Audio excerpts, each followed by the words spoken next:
Welcome to this episode of the Lawyer Dana podcast. We have Thomas Wendt here. Hey. And Jennifer Hardy Har, and me. Yeah. I'm your host, Dana Palmer.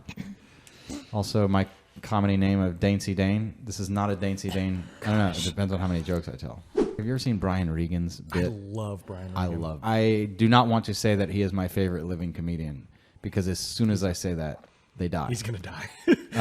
Yeah. Norm Macdonald was my favorite living comedian. Boom, dies. Rodney Dangerfield dies. Robin Williams was up there. John Panette. I remember Sam Kinison being my favorite comedian, and then he dies. Mm-hmm. Is that the guy who just screams? Yeah. Yeah. And he may have been my... Back to school. Oh, yeah. Oh, okay. He is in back to school. Okay, yeah. Say it. Fine. Because Truman was too much of a... Anyway. So, yeah, he really seems to care. About what? I have no idea. Funniest thing I've ever seen was Rodney Dangerfield. And so my drink was right here on the stage. Rodney's foot was right here. I could have grabbed him. Mm-hmm. It was in this like little club in Los Angeles in 1996. And I'm not kidding you. It was, and probably always will be, the funniest thing I've ever seen in my life. I can't imagine laughing. I was in physical pain. He made fun of me for it. Like, he'd say the first joke and I'm laughing at the first joke, and he says the second joke, I start laughing at the second joke, I'm still laughing at the first joke. He says the third joke, I'm still laughing at the second joke, I start laughing at the third joke, I'm still laughing at the first joke, I'm laughing again at the second joke and the third joke. He says the fourth joke, every single one. You don't stop laughing at any of the jokes. So it's just another one, mm-hmm.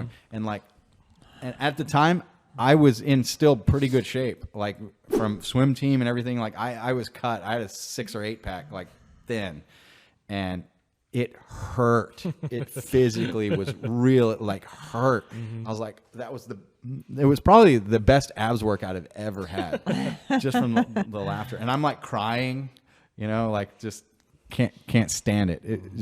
It was the pinnacle of the funniest thing I've ever seen in my life. So how did he make fun of you? I don't remember. And it was before the time where I had to carry a tape recorder and would have recorded it, right? I know. God, I wish somebody had it. And it was a charity benefit for a friend of his that had died sometime in 1996. And I'm just praying that one of these days somebody's going to post an audio recording of it. And I couldn't believe it, there was. Have you ever looked for it? It might be out there. I probably should search for that. Hey, can somebody search for that real quick?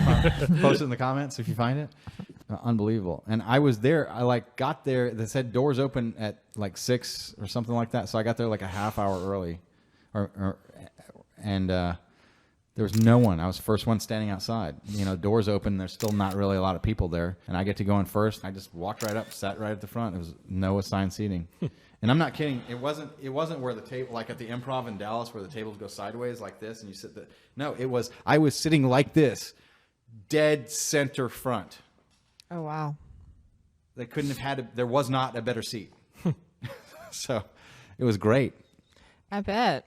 I love a good comedy show. Anytime I travel, I will always hit up like a local comedy club or something, just see what's out there. It's one of my favorite things to do. That's brilliant. Do you know John Panette?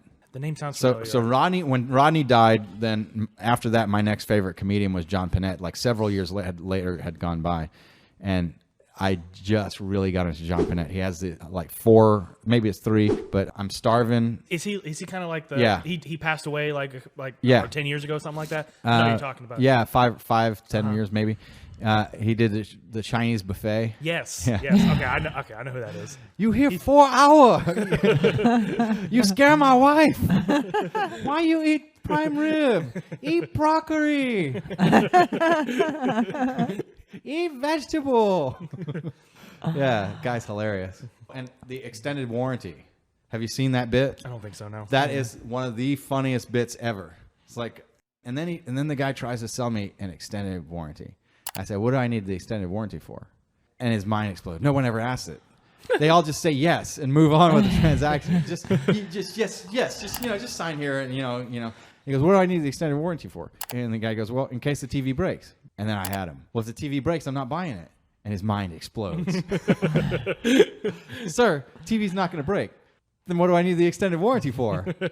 In case the TV breaks. TV's going to break, I'm not buying it. It's not going to break, sir. Then I don't need it. I think my favorite bit of his is Then what do I need the extended warranty for? In case the TV breaks. If the TV's going to break, then I'm not buying it. It's not going to break. And they just goes through this journey where they takes him outside, they get in a fight, brings him back in. It's a great bit. You got to listen to it. My favorite bit of his is whenever he says he's like in Europe for yeah. a movie or something, and he's in France, and he was like, I can't speak French, but I can say feed me, I'm starving in French. I can actually say that in 47 languages. And he goes to a French restaurant, and it's just like the worst thing, and they're like, we're only half an hour drive to Italy, and they're like, you're telling me we're half an hour away from the motherland? Of the best Get in food the ever? car. Get in the car. I'm driving. We made it in 12 minutes. I could have run it in 30 minutes. And I sit and I tell the guy, solo affamato. Solo affamato. Hey, you. Oh, we're going to feed you so much, you're going to explode all over the wall. Luigi, come on here. Tell him. Say what you just said. Say it. Solo affamato. You, solo affamato. Oh. And then they just start bringing us, okay, we're going to give you some appetizers. We're going to bring you some gnocchi. We're going to bring you some pasta. Then we come back and take your order. You're not scaring me. They bring out 10 dishes. After about 2 hours, I turned to my friend. I said, they're still bringing food. I don't know if I can keep going. And our friend Timmy, he shouldn't have come. He was too skinny.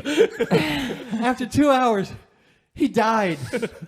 He had prime rib, though. I said, pass that over here. Oh my God. Yeah, classic. Mm-hmm. So I don't drink tequila because I don't ski. And tequila, when I drink tequila, it makes me ski. And my friends took me skiing, and they gave me tequila. I say nay. Because apparently, after my 5th shot of tequila, I demand my skis with righteous indignation. Where's my skis? And you'd think, it was my first time skiing, so take me to the bunny hill. So I go down on skis and go, wee, down the hill. No, my friends took me to Mount I didn't ski down the mountain. They pushed me down that mountain. I wound up getting down the mountain a lifeless wreck. Kids came up to me and said, Frosty's dead. I knew I had to move. I knew if I moved, these kids would believe in Santa for the rest of their life. There must have been some magic in that old silk hat. Open the ambulance door, please. Frosty's going to need Percocets and a Peds dispenser. Oh my gosh. And I went back to the ski rental place, and they said, where's the skis? And I said, they're up there. I had to pay for the skis. They never found the skis. I usually do these comedy shows, but I had some time in between. And so they had these things. Do you remember what they were? They were like funnel cakes, basically. Mm-hmm. And I wanted one. But you had to ski across the ice because it was in the middle. And so for the first day, I didn't do it. But the second day, I took it and I put on the skis. And so I got my skis on and I went. And I didn't have a lot of control. And I started going and I was on the skis. And with the weight, there was a lot of momentum. This very nice looking young family from Ottawa, a dad and a mom and 2 kids, looked at me. And I saw a look in their eyes. And the look, it was hope. Because they had hope I was going to stop and not barrel into them. But I couldn't, and I didn't. And that poor family from Ottawa, I crashed into them. But I bought them all funnel cakes, and it was okay. And so later on, he goes through a whole lot of these other bits. And so finally, comes up to water skiing. I don't water ski either, because my friends, they took me out, and a lot of people, they're like water skiing, and they're waving. And so there's a rule, and my friends didn't follow this rule. If I'm not back there smiling and waving, stop the boat. And so my friends took me and were swinging me around. And unfortunately, they swung me around. And I built up so much momentum. Once again, I couldn't stop. And there was this other boat Was it the same family? And it was that nice family from Ottawa. So, yeah, I love his routines. Like all three of them, like, they're playing. And actually, I'll put them on to try and go to sleep and just have a good night's sleep. And so it's those. They're great. And then so, as soon as Summer and I decided we got to go see a John Panette show, that's when he passed away. Oh man. So true. And Norm, we were going to go see Norm. He passed away. Luckily, I've already seen Brian Regan. Oh, and Ralphie May was one of my favorites. Probably Ralphie May might have been my favorite comic after Rodney died for years. And I saw Ralphie live. He autographed 2 CDs for me, and Ralphie May's hilarious. I was talking to him for a while afterwards. That guy was he was probably the second funniest comedian that I've ever seen live. I've seen Pauly Shore. He was pretty good. I've seen Shore. you know the guy. That's a blast from the past. I know, right? And I saw him like semi-recent. No, I saw him. I didn't know he was alive. Actually, I went on a date. I think it was like somebody I met through eHarmony before I met Summer, or maybe after I met Summer. But anyway, no, I don't know. I mean, I was going out on dates with different people, and we went to the comedy club, and like that's it. There was like we left separately from the comedy club. There's no hanky panky or anything with this, but so it must have been like 14 years ago. So that feels recent to me. My wife says I have a terrible concept of time. Almost everything that's happened in the past 3 or 4 months feels like it just happened yesterday or this past week. And the fact that it is coming up on Christmas in 2022 boggles my mind. But Frank Caliendo, who did all the voices, he was one again where the abs were working it. And when he did this Brett Favre, and he hits this Brett Favre button so often. And John Madden used to say Brett Favre. He does John Madden perfectly. better than John Madden. Yes, he does. And he talks about, at one point, I thought the funniest joke and the goofiest joke that he did, but the peak of the night was when he goes talking about Thanksgiving pie or something with John Madden, and John goes, Is it Brett Favre pie? Yeah. I was just like, it just peaked. I was like, I can't handle this anymore. It was that funny. It's just so well constructed. All of his impressions were great, and the material built on itself. Like comedy always comes in threes, and so anytime that you can build and build and build and do the callbacks, but it was just callback, and all the different characters talking about similar events, just classic, well done comedy. Did you ever watch his TV show on TBS? No. He had a TV show that was like, it was just like a sketch comedy show. I think it only went for like 1, maybe 2 seasons. It was fantastic. Did he do all of his impressions? Yeah, it was like each sketch was essentially just him doing a different impression.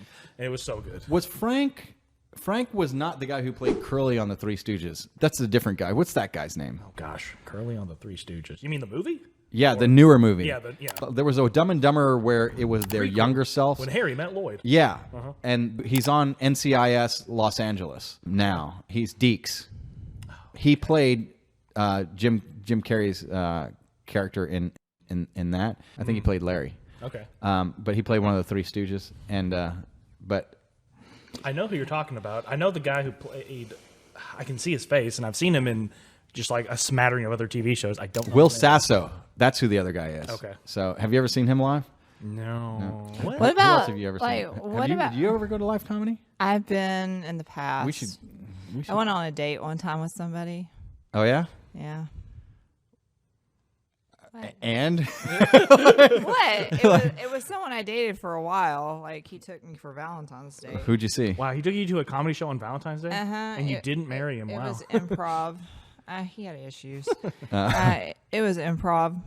It was in Dallas, an improv. I saw. I don't even recall who it was. The latest comedian that I saw at the Improv was Ron White in that tiny little club. Yeah, he was I working. want to He see was working Ron up White new so material. bad. He's in my top 5 for sure. I love Ron White so much. He's extremely funny. Hilarious. So I actually have a I comedy like routine. I like seeing. I would love to see a comedian like live, like someone well known. Maybe we should do that for the Christmas party because we're trying to figure out something to do for Christmas Is this like year. an improv. Go to Yeah, improv. go down to the Improv and like have a big table. That would be fun. That would be fun. It would be good to laugh together Yeah. at jokes that I'm not Yeah. telling, or maybe I could tell, but Maybe you can get up on stage. maybe I would.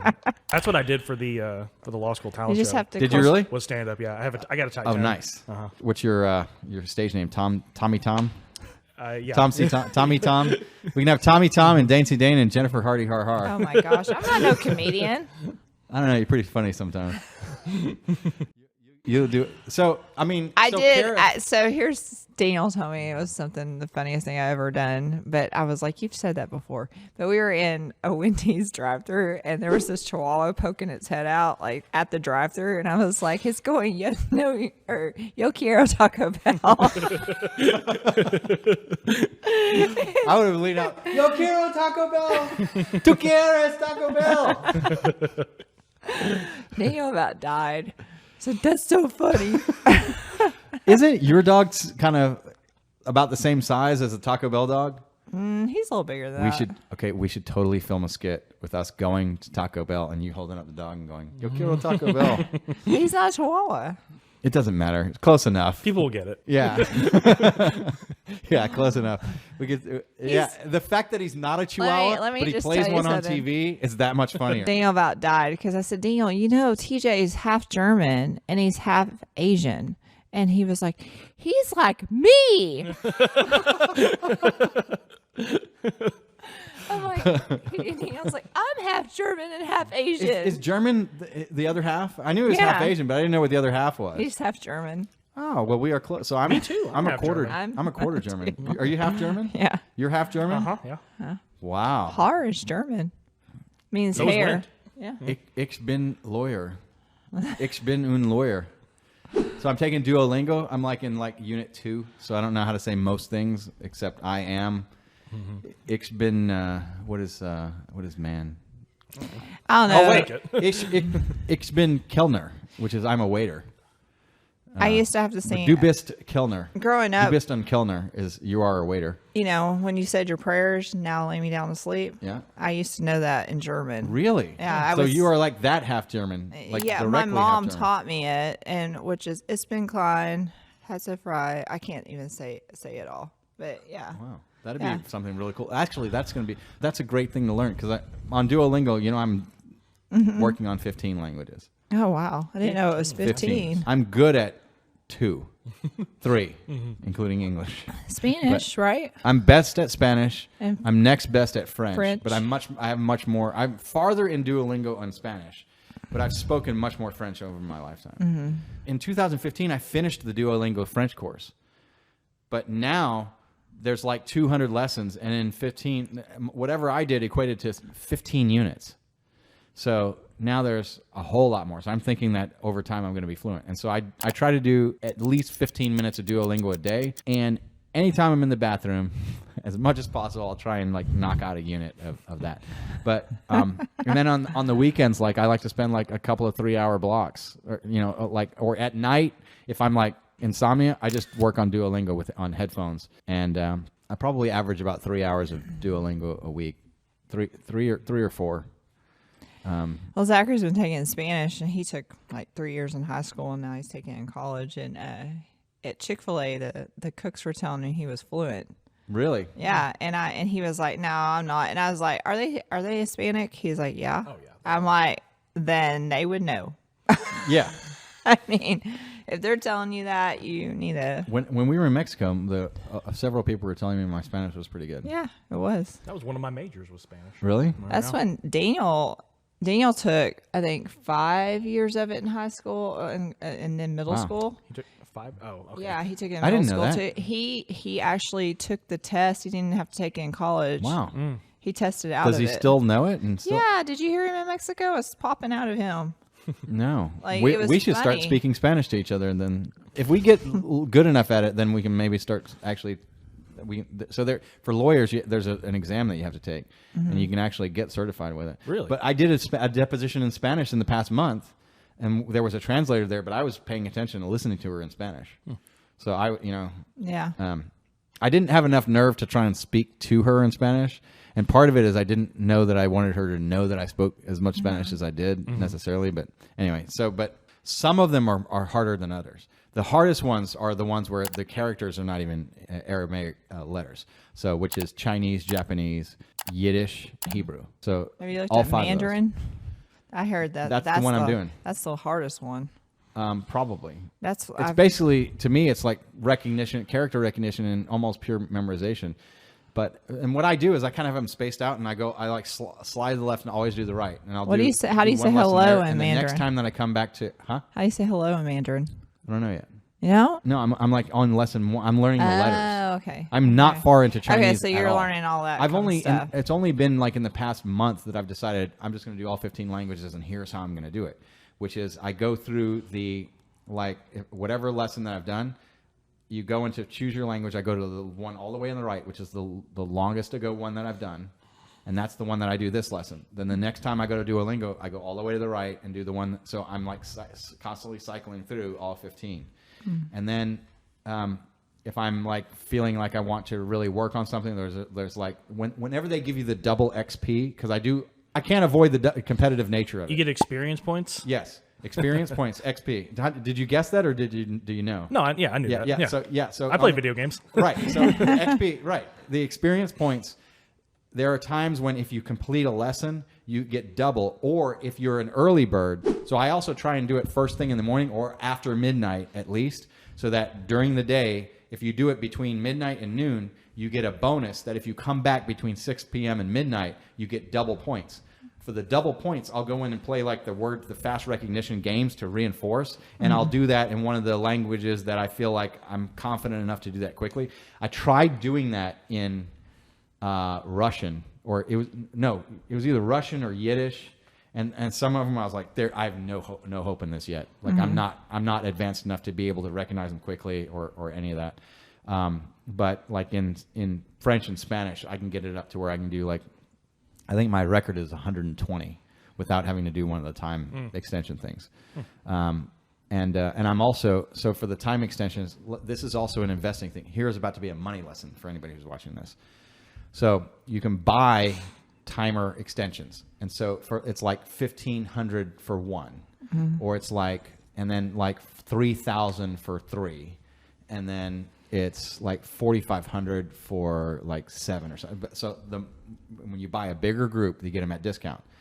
So no matter how impatient I am, I'm waiting till I have the amount of those lingo points or whatever it is, because there's XP and then there's like other things with it, diamonds or whatever. I don't forget what it is. It's its own form of Right. currency. It's its own form. And so if you complete your daily challenges, which I also try and complete the daily challenge every day. And usually I'll try and do that right before I go to bed, just at night when I'm trying to, wind down or get my mind off of work and all that. Like I want my mind at night thinking a language. And so one of the things I've also been doing is listening to YouTube language things where they go, teaching you words, learn while you sleep. But what I've been doing is I'm learning German and Italian from French. So instead of it saying, it'll itch, it will say, je, itch. So it's teaching me nothing in English. It's teaching me 2 languages at once. And so, and I'm past the level of the recordings in French. So it totally works. So it's reinforcing my French, reinforcing my German and Italian. So those are the ones I'm listening to. And then, so on those double XP, that's where I do the gamesmanship. But if you finish a unit, then I'll switch off of that language usually and go to one that I'm strong enough to get that rehearsed practice. Because with those words and the faster that you do those matching games, I think they actually really teach you well. I'm a big fan of Duolingo. I've also though recently looked at Babbel. I haven't signed up for it yet. I was looking at Babbel to try and do Russian. It was too impatient because they give you these long stories and I didn't know any of the words. And so you would learn a word and then it would highlight that word through there and you like click learn and it would keep record of it. It looks like a really good program, but as a route beginner, it was like frustratingly tedious. And there are times, most of the languages in Duolingo, I don't get frustrated with at all. And especially the farther you're in, the faster and easier that they get. Because Duolingo counts a word like, it'll count car as a word. It'll count cars, plural, as another word. So it'll teach you each one of those words differently. There are a lot of language programs where it will say, how many words do you know? Well, you know car, and you know cars, and whatever different forms of cars that there are, they'll count that as one word. Or so Duolingo is very good about spreading those out. But Babbel, what I really like about Babbel is that they're telling you actual like stories. Duolingo stories, they have stories too, but I think the Duolingo stories are much easier and much faster and to go through. And you can also get through a Duolingo story not knowing a lot about it because you're just kind of picking up keys. But with the Duolingo stories, the stories are very similar, at least in all of the Latin type of languages.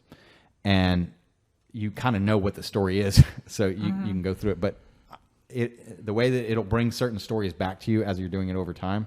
And so you really learn these different words as you're going through. So the first time you don't have to learn everything. Just go through it, because over time, just sticking with it, you're going to learn and pick it up. And I recently, when I was in the hotel, I was having a conversation with the maid in Spanish and things. So, but I figure, I'm like, all right, I'm 48 years old. By the time I'm 60, why wouldn't I know like a lot of these languages? And it's finally something that allows me to sleep and get. You my better mind go off of travel to all everything. those countries. Well, that's the other thing, is that I Yeah, want to now use 'em. travel to those countries. So I will report back over some time. We'll probably come back to, how am I doing with Babbel? How am I doing with Duolingo? And I also, another thing, those pro tips, write down everything from the lesson that you can remember. I've started doing that with the other languages. And I've got a notebook sitting there for me to write notes on each of the different ones, because especially with the different characters, Russian, Hebrew, Chinese, Japanese, Italian. No, it's the one that they speak in Dubai. Arabic. Arabic. So with all those, if you're writing those down, then and it's interesting. So some languages written right to left. And so, so this is, I'll reveal another extremely weird thing about me. This came up in the shotgun text, because I want to learn how to shoot shotgun both right-handed and left-handed. And both of my instructors think that is insane and that you're like over the top. And to Todd, I was like, Todd, the competitive spirit, right? And all the things that you've talked about of why you really like me and how you think we're really, really the same. And you, me, and Lanny are very similar, and how we kind of really clicked with that. And does it surprise you that I'm an overachiever wanting to shoot both right and left? And I was like, think about you. And he goes, yeah, you're going to have to probably do it right and left. And maybe I'll do, because the problem is the gun is so dang expensive, and they're not ambidextrous guns.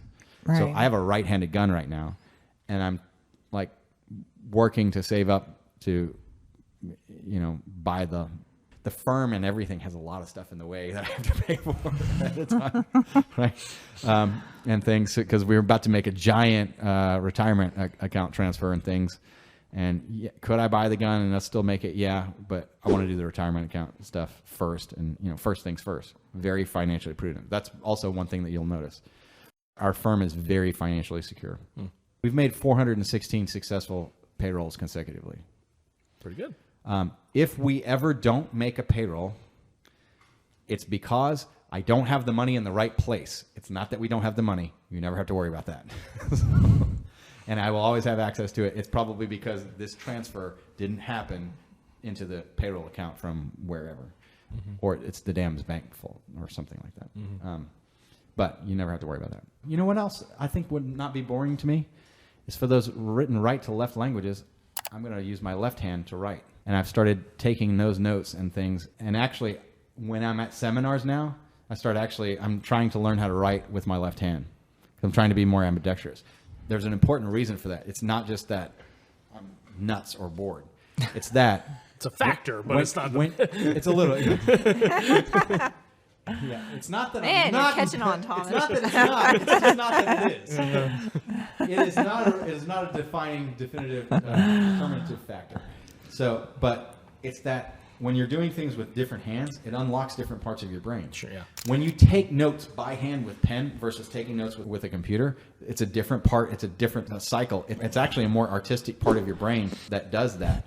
And you activate different parts of your brain and different memory things. So there's been a lot of people that say, take notes by hand. I am much more, especially in our work, it's take notes exclusively into MindMeister, right? The note-taking program the outline program. Yep. Every thought that you have, put it in MindMeister here. If I could have a giant screen like that and point and voice it in that program, when we may get there, with, especially with as much artificial intelligence as there. But that's what I would do. When I'm It's taking all kinds actual, of things that you can do that works your brain. Exactly. I mean, it's things that you don't normally do. Well, we had law school professors that banned laptops in their classroom because Interesting. they wanted us only to be taking notes by hand. One, because they not didn't want us goofing tweeting. off on the laptops. Yeah, and that's they all I couldn't- would do. yeah, I mean, that's what I did in some classes, but but it was also because that like actually writing the handwritten notes. Yeah. All of my law school notes were handwritten, and I think it definitely helped me. I did it my first semester, and then I learned better. I used to use the 4-color pen too, and have different colors for each different thing. There were so many crazy people in my law school class that did that. I was just like, man, that is a lot of. I'm just gonna take some regular notes. I did it because I just thought it was more fun and colorful, and that it was just it was something. So you know why the pipe cleaners are on the table? Are they like?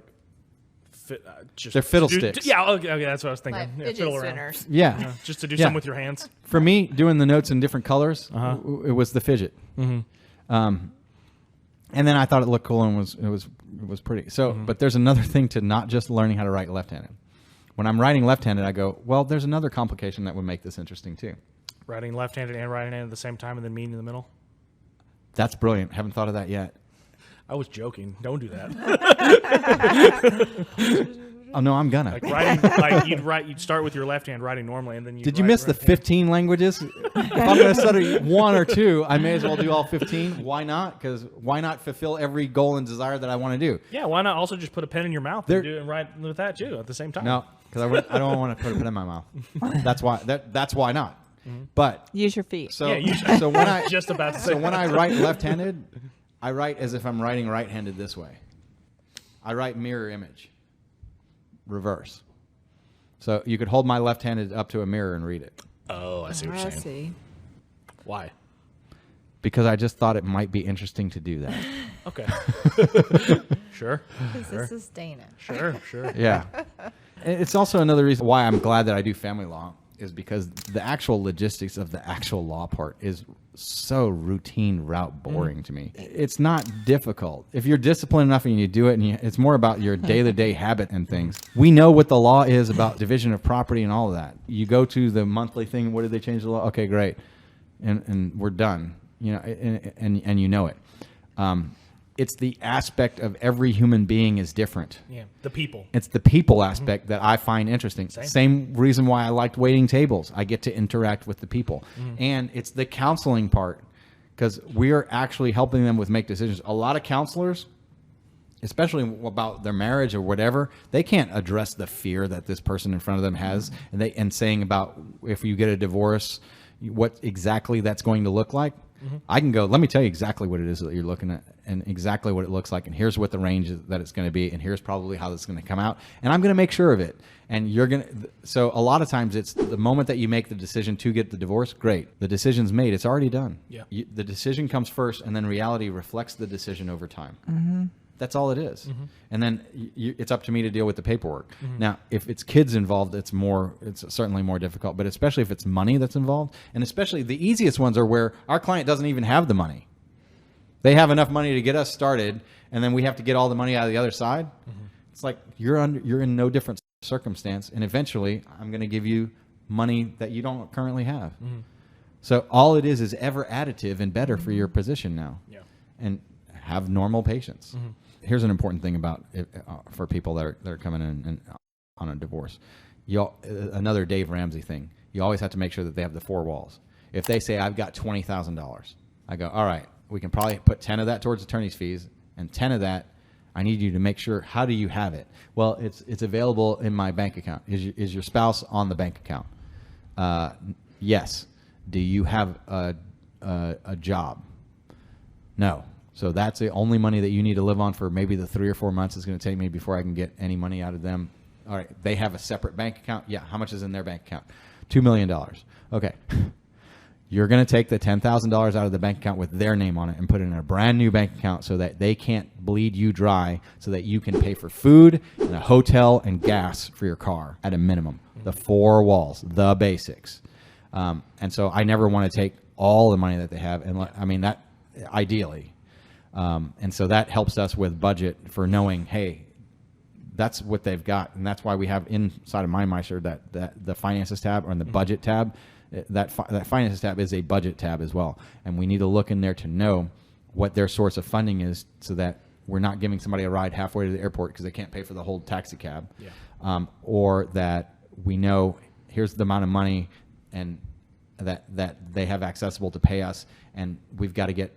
So in that budget is our time frame for when we have to get temporary orders where the other side has to release some of the money out of the other account if they're refusing to do it. So we either have to get that through a negotiation, or we have to get a court order saying that they have to pay our client some money out of that. So those are important budgeting type of conversations that you have to have for clients. Very important. Very important. Some attorneys are afraid to talk money with clients. No, you have to talk money with clients. Yeah. I mean, that's Part of because it. you have to know. Sometimes it's the most important thing. You can't Yeah. make good decisions about it. And a lot of times money is not the most important factor, especially in family law, but it's always a factor. Yeah. It's always an important factor. I think the most important factor, if there's kids, is what is healthy, find healthy. Because the attorneys that value cases solely on money aren't even doing their calculation right. Because you need to put a value, a dollar amount on how much is it worth to you that your kids don't hate you or do hate you for the way that you treat their other parent. During this process and after this process. Basically, we had a client. I have his written permission to talk about this. Oh, I know who you're We may talking have. about. Yes, I'll we've talk talked about again. it And multiple we can times. talk about it. But he was the ideal parent. He was earning about $300,000 a year. His wife was earning $120,000, and that got demoted because of the affair she was having, and was only earning $80,000. And he did all the cooking and cleaning, and he cooked them breakfast. He cooked them dinner. He made sure they had lunch. He did all the cleaning around the house. He did all the yard work outside, and he was constantly berated by her, even still later. The kids later, they're friends of mine, and I know them. The kids have discussed how good of a dad he was and things. And we had proof of the affair, DNA on a used condom, and Holy crud. a video. Yeah. Oh, and a video? Yeah. Oh, wow. So he was going to have to pay us about $30,000 to go to final trial. And instead, he gave the $30,000 to her, and he would have gotten primary custody and have her pay child support. This is back in the days before child support was little. So now, child support, you can have the non-custodial parent receiving child support from the custodial parent. A lot of times, Texas is leaning more towards the income equalization type of model, where the higher earning parent pays a small percentage of child support, whatever the percentage is, to the lower earning parent. But it used to be like somebody working at Walmart versus Even millionaire. if they're not married? What if they're never married? Yeah, it doesn't matter. Child support is independent of really? marriage. Wow. This is not spousal maintenance. This is child support. What if the other parent's never been in the picture?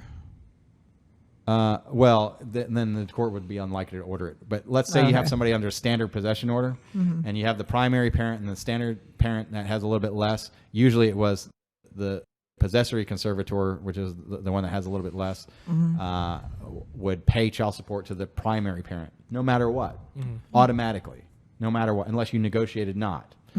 And we're willing to fight until they gave in or something. But now it is, if they earn more, they can still, even though they have less time, it can be ordered. And that basically came out of at least the West case out of Cynthia Wheelis' court in Collin County. And especially with a lot more 50-50s going on, the general rule of thumb that we use for 50-50 is you subtract the lower income from the higher income, and you pay child support percentage based on the difference. The client that we were talking about, who's written permission I have to talk about this, he could have received child support. Instead, he paid child support, and he gave her $30,000 so that she could buy a nice house, and his kids would have a nice house when they're with her and with him. I like to see some balance. If you have abundance on one side and you have a lot of lack on the other side, the kids judge you, both parents, for that. And so we let him and I thought it was a good idea for him to do it. I was skeptical, but willing to try it.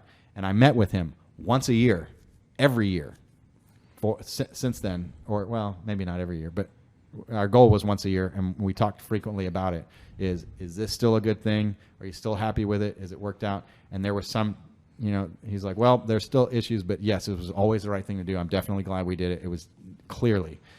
And then his kids are over 18 and have aged out and happen to be sitting at a table where I was sitting and his kids are here and he's there, and they start talking about it and confirmed absolutely everything that we did. And that case is one of the cases that led to me creating the brand Soft Divorce and the slogan, divorce doesn't have to be so hard, because of his story. The happiest clients that we have are divorce clients, and I know why. It's because I had a mentor early on tell me that you don't handle a divorce case like any other case. It's money's an important factor, but it's usually not the most important factor. And if you're going to value everything on money, you have to put a dollar amount on how much it is, whether kids hate you. And I've seen a lot of different instances where one parent like does all the driving. The kids judge both parents for that too. How come I'm always stuck in the car with you, and how come you don't love me enough to do any of the driving? And it happens, and I've seen it, and I've seen fights about it. And then also when one parent doesn't do all the driving, especially if they're the one that gets to determine the residence, you have the one, they determine the residence. This one moves close so they don't have to do the driving. This one moves farther away, sometimes intentionally to spite, so they have to do more driving. And they don't realize what the burden is on even on the child. I like to have balance, and the best balance to have is pickup provisions. Because if you're late to pick up, the child stays in the safety of the house. If you're dropping off and they're late on the pickup, you sit in the car and it's not as safe.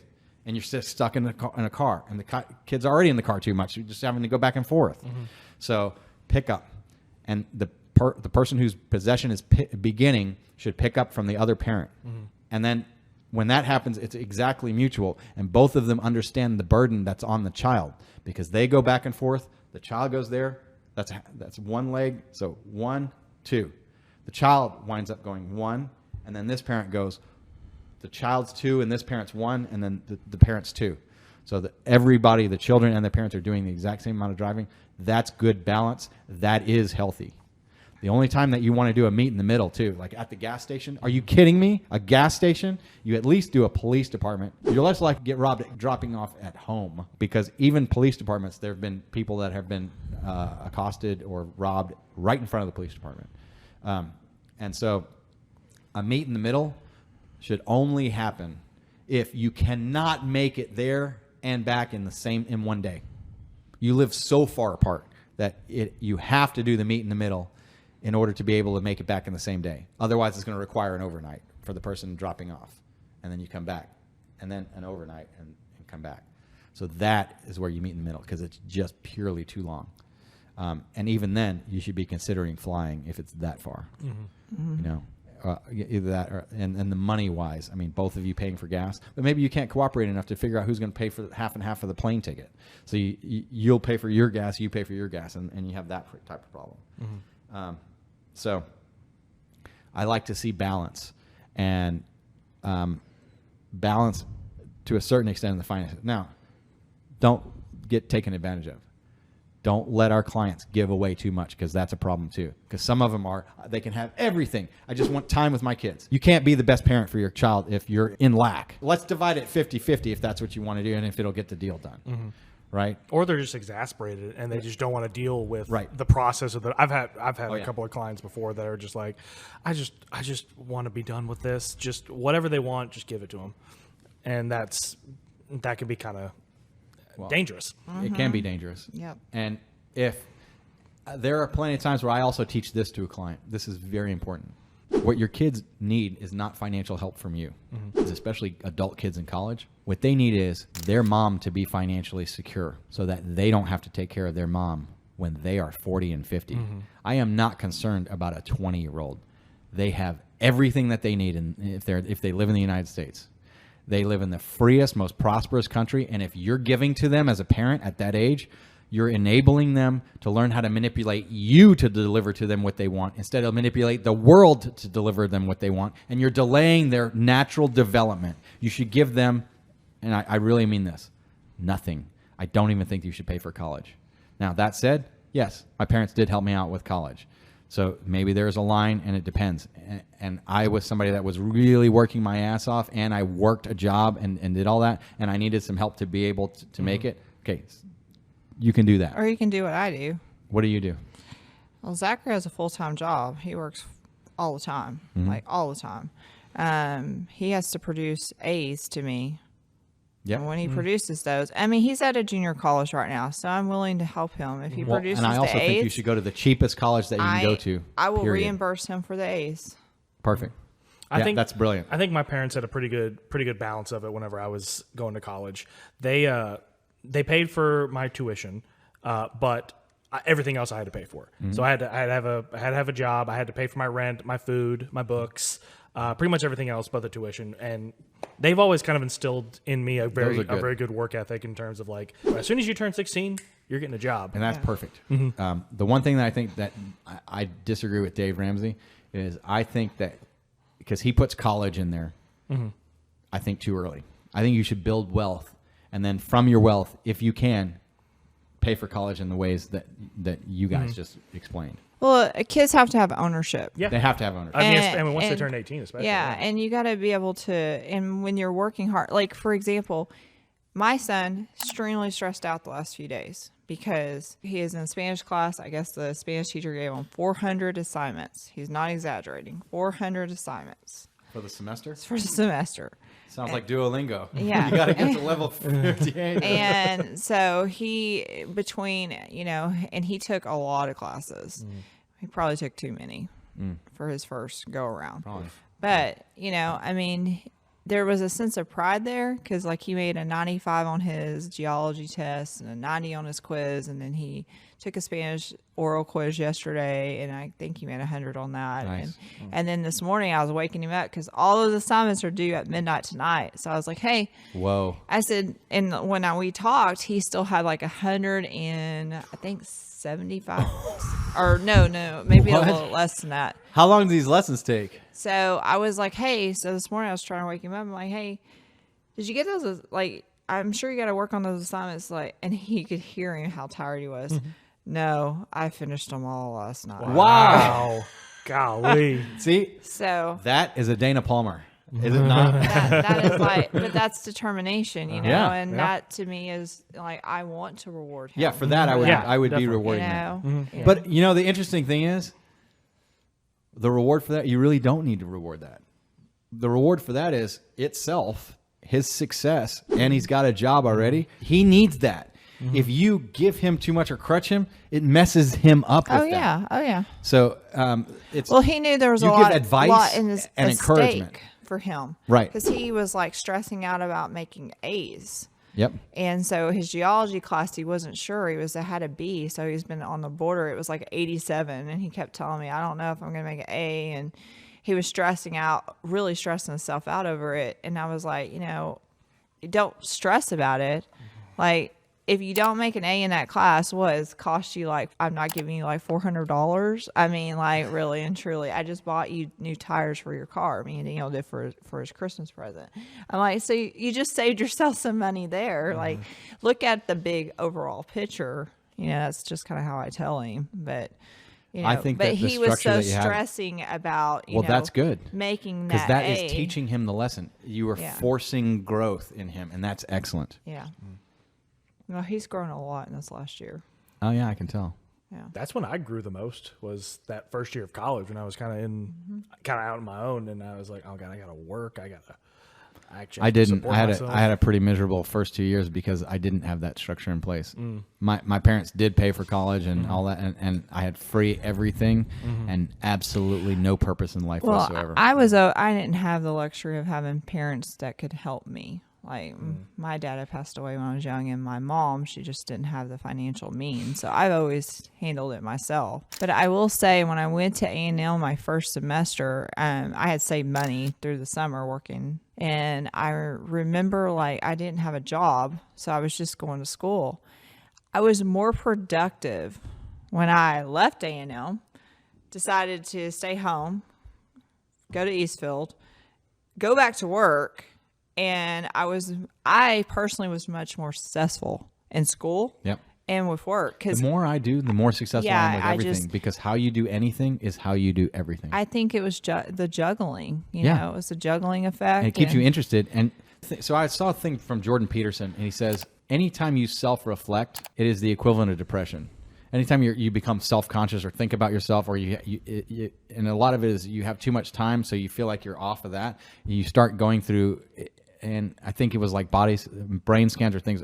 You exhibit the exact same symptoms and effects as if you were going through a clinical type of depression. So keeping busy is absolutely rewarding, and it builds on its own momentum, because from this, then this, then this, and this, and because you've got all these things going, then you have the future that. And you can see how you get from here to there, Right. and any goal that you have. As I add these things, just like the 15 languages thing, as I added that, now I'm hopeful, and now I have that thing to do, and I'm excited about it, and I go through it. And the skeet shooting thing, But the skeet shooting thing is a good thing, because here's the thing: It your is a good brain thing. has to have a break. yeah. It has to have a break from all the mentally So you know where I'm at challenging now stuff. is I'm actually doing. I'm starting to go up to the club from like noon until 6, and just work from the club and go out and shoot around for 15, 20 minutes, and then come back in and do an hour worth of work, and then go shoot around. When I did that yesterday, I got rained out, but I was shooting better than I ever have in my entire life.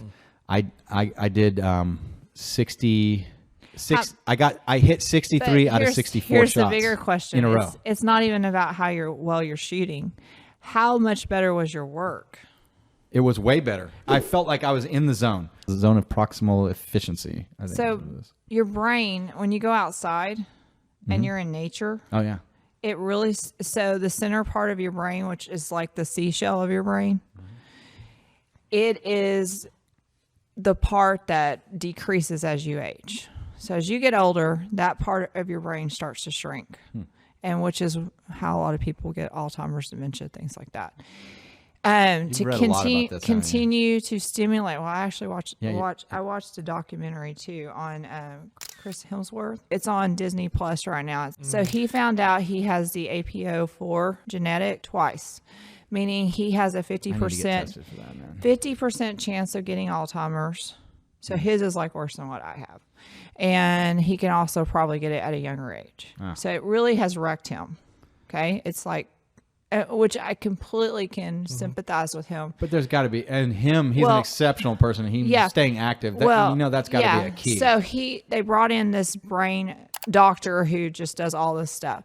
And she is the one talking about the center part of your brain. That center portion of your brain needs to be stimulated by nature, because by humans, we are nature's beings, right? We're supposed to be in nature, in outdoors. So we should shoot the podcast outside next time. So one thing she did was they put him in an area that he's not very familiar with. And they had a map, and they said, okay, you're going to go here, you're going to go to this waterfall, you're going to go this place, whatever. So the best thing you can do for that portion of your brain is to get out and actually navigate. Oh yeah. And as you're navigating in nature, that portion of your brain is getting activated, and it grows it. So we should go out and do some running outside then too. Yeah, I found it really, really interesting, and I was just like, wow, that's really, really cool to help that portion of your brain. That is. And that actually sounds fun. Yeah. You know, so fitness wise, and talking about outdoors and everything that's kind of happened, I took a skeet shooting course with Lanny Basham and Todd Bender. Lanny Basham, Olympic gold medalist, greatest mindset instructor on earth. Todd Bender, 26-time world champion. Like, if you get 2 world champions, that's impressive. 26. And he had 13 in the first 20 or first 30 years of his career. And then in the last 15 years of his career, he doubled it, because that's when he started working with Lanny. That's the difference. And so I was like, you know what? I've kind of wanted to shoot skeet just for fun. So if I'm going to learn and I got the money, I'm going to go learn from the greatest in the world. And their course, it wasn't cheap. But I mean, I've paid more for, courses and seminars and things, but it was a 4-day seminar. Greatest seminar I've ever taken in my life. Best out of any and every instructor that I've ever had. Unbelievable. Made me better at everything. And so then I didn't have my gun. I had to go buy a gun, and I didn't have a gun club membership, so nowhere I could really go. And so I went out like maybe 2 times in July and August, and then we went to Cancun in September. And in Cancun, I used that because we were having to be outside. I started working out because they had an exercise class. It was a circuit class in the morning. And we did 5 rounds of like 5 exercises. Yeah, it was all a different minute stuff. on and like 30 seconds off, or something like that. And it was like They're the best exercises. it was about a half an hour worth of workout. And I decided I'm going to jog there, and I'm going to jog anytime I have to go. I'm going to just start jogging. And so I was jogging back and forth, whenever to go to the restaurants and whatever. So, and I've kept that up, and I realized that, and after we came back from Cancun, the very next day probably, right, I took the seminar again with Todd and Lanny. And from there, the very next week, they were like, well, the World Championship is next week in San Antonio. And was it Summer that said, why don't you just go shoot it? Just see how you do. And so I did. I actually did extremely well for how little I'd been shooting. I never had shot a registered skeet target. I'd only ever shot one round of skeet, once around the full field, once. And I'm basically able to hit absolutely everything. I will be a contender for the World Championship next year from that. And so that's my status update of that. And then the other thing that Lanny teaches, I will plug Lanny's book yet again, With Winning in Mind, Lanny Basham. Tracking your performance on everything is critical. That's why in my notebook, once a week, I go, how far did I get on every language? And when I looked and saw that progress, I was like, okay. And now I can even extrapolate out and know I just keep doing what I'm doing. And now I don't have to worry about anything. And it helps your mindset. And it helps a part of your mindset called the self-image. Every time that you hit a skeet target, your self-image increases. Every time you miss, your self-image decreases. So part of what we do is a visualization before each shot and a visualization after each shot. And I'm going to teach you this so that I can teach you how we implement this into the law firm and every single aspect of what we do. Every single practice shot that I do and every single competitive target, every time that I am going to shoot a target, I rehearse it ahead of time. I visualize the shot and I go through absolutely every part of the visualization, and I have my whole point, my eye point, and go through and take the shot. Then I step into the box. That's the execution phase, and I actually do it. Then right after I do it, I step out of the box, and it's called the reload, but I visualize it again. I witnessed this. I never visualize myself missing. I visualize always doing it correctly every time. So for every time that I shoot an actual shot, I have 3 positive reinforcements and 3 shots in my mind that I hit. Most of the time I go through, and if I've missed a couple of targets, I have no idea that I've missed the targets because I know I've paid for 25 rounds, but I've actually shot 75 every single time. It's a preload, action phase, reload. We need to do that exactly the same thing in every hearing and trial that we go through, and it's an exceptionally good habit. And it's also easy to want to skip the preload and the reload. But anytime you're having a phone call, decide and get your mindset. Here's what it is that I'm going to do, and here's how I'm going to execute it. I rehearse sometimes. I go through what I'm going to say and almost practice certain responses on okay, if they say this, then I'm gonna say this. Exactly. Almost like conversation starters. I do the same thing if I'm going to a party, and if I know I'm gonna meet new people, I'll practice on what I'm gonna say to them or something like that. That's excellent. That's exactly what you want to do. In that, going into a hearing, here's what you're going to do for the hearing. But the most commonly skipped, and probably the thing that I need to teach you about it is, and everybody from the firm, is you do the reload afterwards. You go, here is what we should have done. And the most important part of a reload for me also is, what do we need to do to structurally and systematically implement what we've just learned? You can do a SWOT analysis, SWOT form: strengths, weaknesses, opportunities, threats. So if we do the reload as a SWOT analysis, then we can go in and figure out, okay, the next time we ever encountered with this particular situation, here is how we do things differently. And here is also what we learned from this. Oh, this judge has this preference. Here was the scenario. So we write that out and we put that into our manual, that procedures manual, that extensive book that we have of here is what we learned every single time. And the reasons why. So what that is teaching ourselves and reminding ourselves to make sure that we do it that way, but it's also teaching everybody else that ever comes back in. So that the next 3 paralegals that you've got, the manual and things teach it. It's there, and they read that and they learn that. And that way especially because of what the compensation is. The more you can leverage staff, the more you leverage paralegals, the more you make. As you become a manager able to teach this to the other attorneys, as you get more experience, then as other attorneys come in, the more you make as well. That is one of the biggest things that I definitely need to learn is how to better delegate tasks. That's not something I really had to do at my last firm. Very rarely most of the time, if there was something that needed to be done, I would see it and I'd be like, I'll just do it. It's fine. And that's something that I think I need to learn. I mean, because it feels like it's a skill that you have to practice. Yes, it is. You have to, one, know exactly what tasks that they can do, and two, what tasks that they can't do. Right. And exactly what can be delegated, what can't be. And if they're busy, if you're not busy, I mean, because like I'm new, I don't have a ton of cases right now. So a lot of times I'll see something that needs to be done and I'll just do it. Which is good. What I would recommend, like even when I ran restaurants and stuff with managers or assistants underneath me, is sit down with like the paralegals and fill them out and learn their strengths and weaknesses. Okay. And that way you understand clearly what they know how to do, even with like, a legal assistant. And then like if something needs to be e-filed, you can be like, oh, a legal assistant can do that. I don't have to do that, Right. Because at the end of the day, the way we're structured, you make money off everybody doing stuff for you too. Right. So, And there's definitely a mindset I need to get. I would rather you leverage more staff to where they are all working than even you do anything. If that's all you're doing, and like if you had 4 attorneys under you who all have 4 paralegals and you're managing and running that, you're going to make really great money. And it doesn't matter to me whether you're doing it or not, as long as it gets done and it's done to our standards and satisfactorily. Here's I'll give you my best mindset on how you can help yourself take care of that to delegate. Think of it as a restaurant and then understand what you're wearing. So here is how a law firm is like a restaurant. When they call in and they want to schedule their P&C, potential new client, and they want to schedule an initial consultation, that is the hostess as you walk into the restaurant. That's the hostess stand.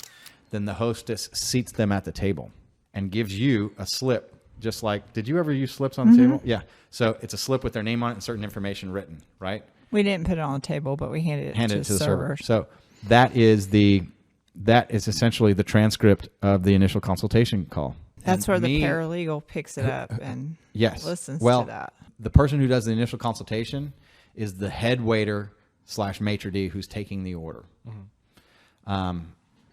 Or at least greeting them and saying, you guys want to eat here, right? Yes, you do. Great. Have a seat. Here's your menu, right?